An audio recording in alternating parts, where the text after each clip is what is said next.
Yo, what's up guys? It's Noah here, and in today's video, I'm going to be talking through a couple player props I like on Prizepicks for tonight's NBA slate on Tuesday, April the 30th. We've once again got a 3-game slate tonight. We've got Game 5 of the Knicks and Sixers series. The Knicks are up 3-1 in that series with a chance to close things out at home. We got Game 5 of the Magic and Cavs series. That series is tied at 2-2. And then we got Game 5 of the Bucks and Pacers series.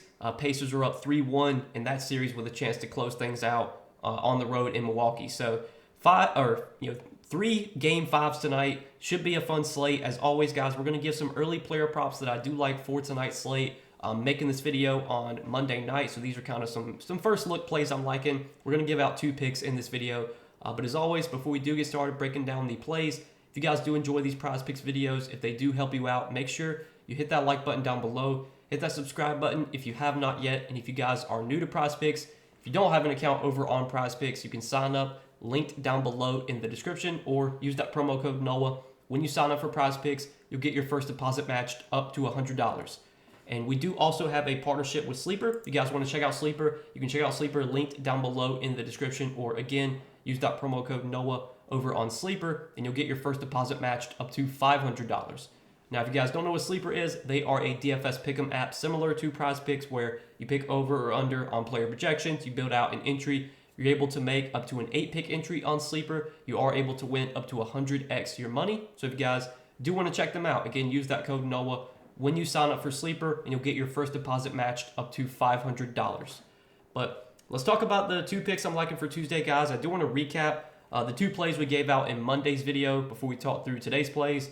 So gave out 2 picks Monday. We unfortunately only hit one of the 2 plays that we gave out Monday, so our 2-pick entry did not cash. We gave out Austin Reeves over 3.5 assists, which that one did hit for us. Luckily, Reeves got his 4th assist with like a minute and a half left in the game. It was kind of a sweaty play, but it wound up hitting for us.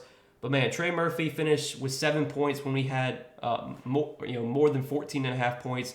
He had 7 points at halftime, and he finished the game with 7 points. He played almost the entire second half. He barely subbed out. Like, he played like 43 minutes, which is what I expected him to play. We talked about that in the video yesterday. Played 43 minutes, but didn't make a single shot in the second half.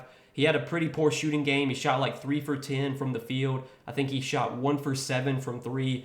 So that was tough to lose, man. Felt really good about that Trey Murphy play with so many minutes coming his way. And he had a decent first half, 7 points, but then did literally no scoring in the second half, had 0 points in the second half. What can you do, man? Move on to the next slate. Playoffs not been treating me well, man. I've not been doing well during the postseason. Definitely would like to be seeing better results right now, but it's tough right now because with the playoffs, especially with the series being into like Game 4 and Game 5, it's always tough with player props. The later you get in the series, there's going to be less edge. We know the rotations, we know the matchups, we know how minutes are going to be played out. It's just hard to find, big edges at this point in the playoffs. I think, the biggest edges you can find are kind of in like early series. So like when we get into the next round of the playoffs, like maybe we'll have some edges like in Game 1 and Game 2 of those series. But it's tough right now, I'll be honest. I've not had great results this postseason, but we're going to keep pushing forward. And hopefully, today we can hit both the plays we give out in this video. So talking through the 2 picks that I'm liking for Tuesday, guys. First prop we're going to take a look at is going to be a points plus rebounds prop, and I'm liking Dante DiVincenzo more than 15.5 points plus rebounds. And I like kind of a lot of props for Dante DiVincenzo today. Looking at a lot of his overs, I was looking at his more than 12.5 points. I was looking at more than 18.5 PRA, even more than 2.5 3-pointers made. I kind of like here. But I think my favorite is points plus rebounds because, if you look at just his props in general, what you're banking on for points plus rebounds, like instead of points. So obviously if Dante DiVincenzo gets 13 points, he's going to go over his points prop. But at that point, we only need him to get 3 rebounds to go over points plus rebounds. And his rebounds prop is set at 3.5. I feel like we're getting a little bit of value here with the points plus rebounds. I think this line should probably be 16.5 and not 15.5. Typically, you're going to see a player's if you were to say that, let's say they go over their points, they go over their rebounds, what would those 2 lines be? You would put DiVincenzo at 13 points, you would put him at 14 rebounds, or not 14 rebounds, but 4 rebounds. So you would probably set that line 13 plus 4. You would set that line around 17, probably 16 and a half. At 15 and a half, I think there's a little bit of value here with points plus rebounds instead of points. You could also look at PRA. With PRA, you're pretty much hoping that DiVincenzo gets 3 assists.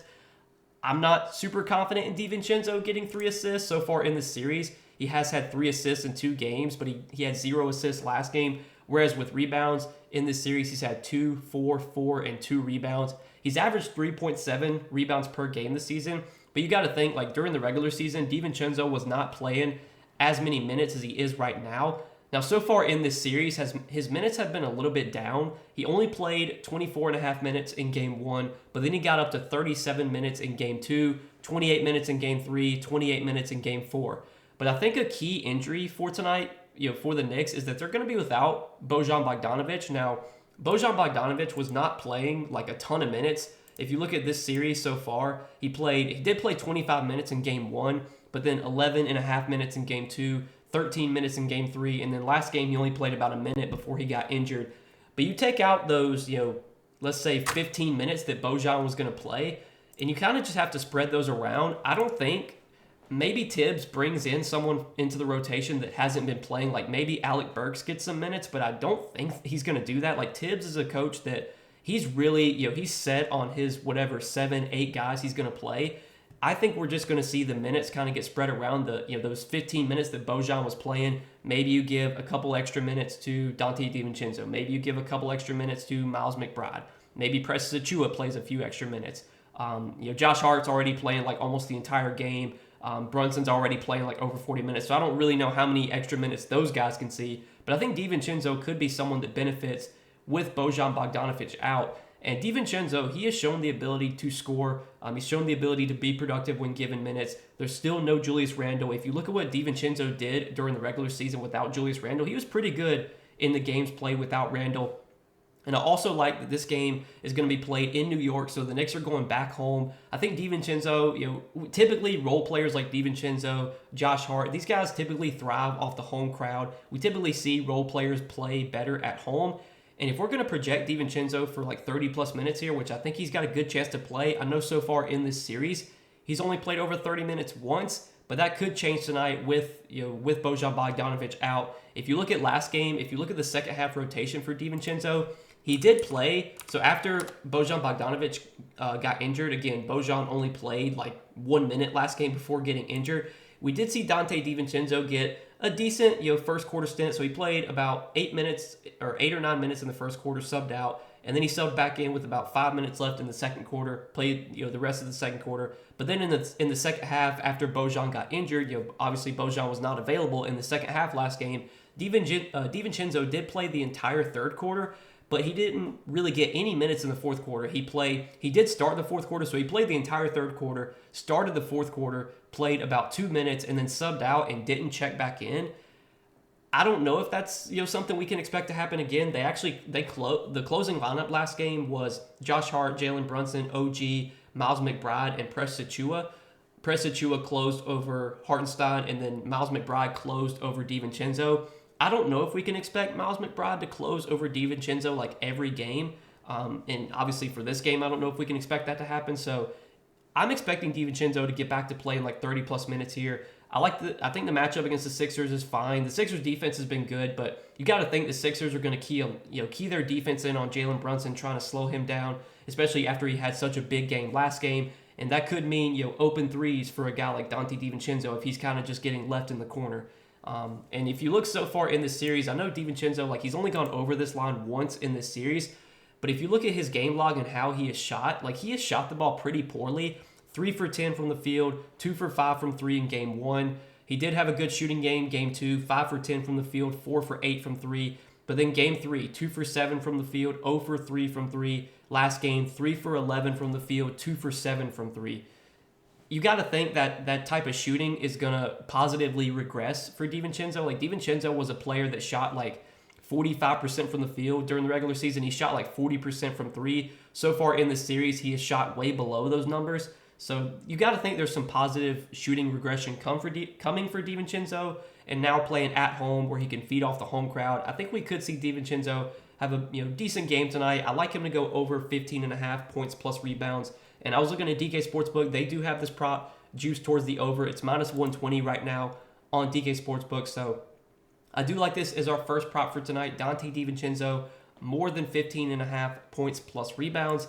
And then the other prop that I like to pair with that, we're going to look at a points prop. Bobby Portis, 20.5 points. Like the over here as well. And if you look at Bobby Portis's last 5 games, you're probably wondering, why do you like this prop, Noah? Well, obviously the injuries are the key here for the Bucks. No Giannis, no Damian Lillard. Both of those guys are listed as doubtful for tonight. So it seems pretty likely that the Dame and Giannis are both going to be out. Obviously, the books are setting lines as if those guys are going to be out.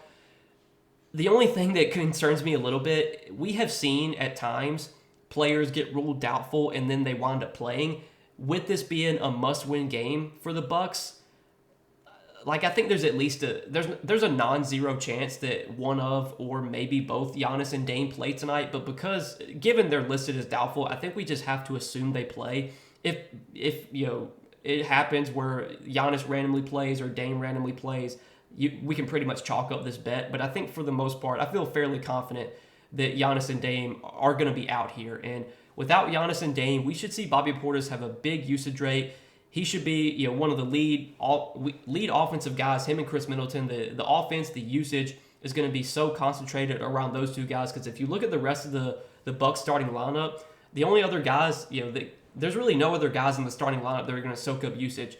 Patrick Beverley is a low usage player that doesn't take a lot of shots. Malik Beasley is a low usage player that's going to just kind of rely on corner threes, spot up shooting. He's not someone that's going to really create his own shot. And then Brook Lopez has always kind of been a lower usage player. So we should see a lot of usage funneled through Bobby Portis and Chris Middleton. And if you look at this season with both Giannis and Dame off the floor, obviously this is during the regular season, but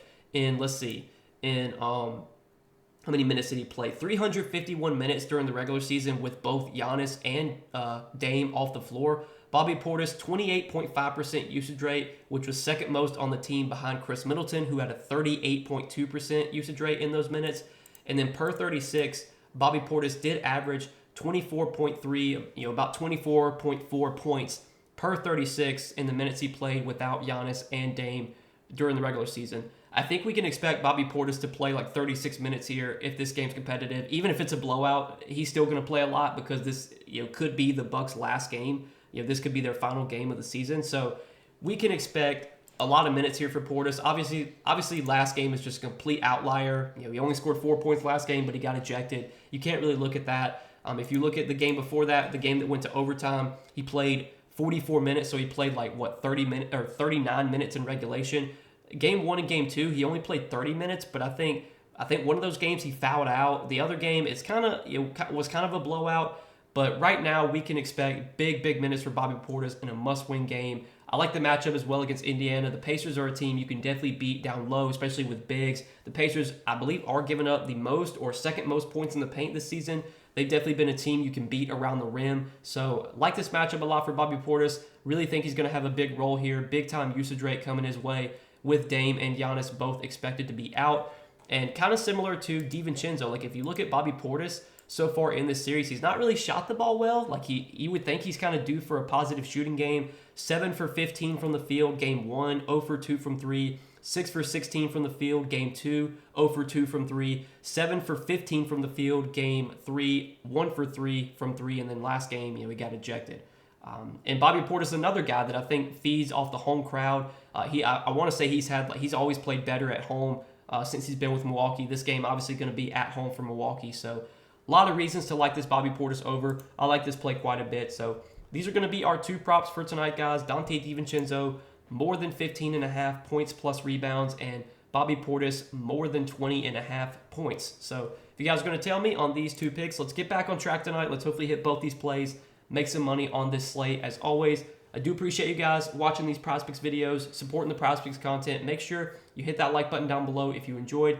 Hit that subscribe button if you have not yet. And if you guys, again, are new to Prizepicks, check them out, sign up, use that code NOAH. When you do sign up for Prizepicks, you'll get your first deposit matched up to $100. But good luck tonight, guys. Thanks as always for watching. We'll see you in the next video.